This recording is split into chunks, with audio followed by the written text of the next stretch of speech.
kosong.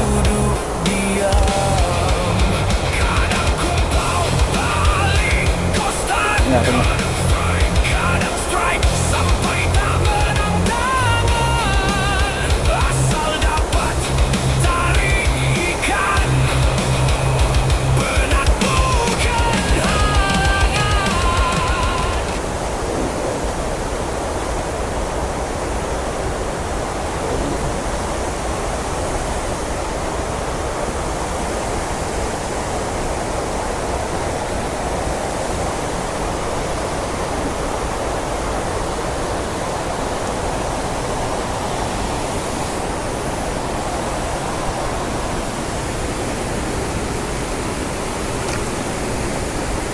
Sikit lagi. Alhamdulillah.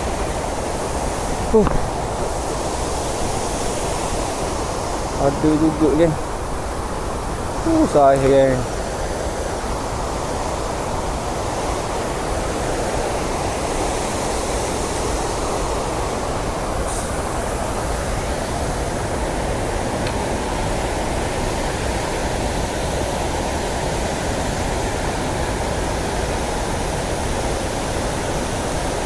Alhamdulillah ya Allah. Astagfirullah bagi rezeki. Lawa yang tengah ni.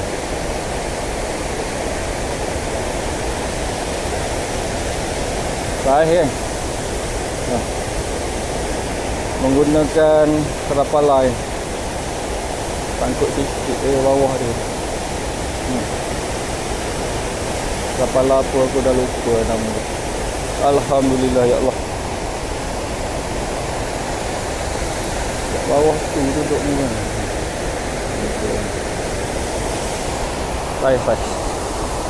Menggunakan rel daripada Anatono Stapol Ultra DC. Anjir dah kan. Anjir dah itu lagi. Hari ni dia dapat ikan saiz. Tu boleh buat lauk. Alhamdulillah.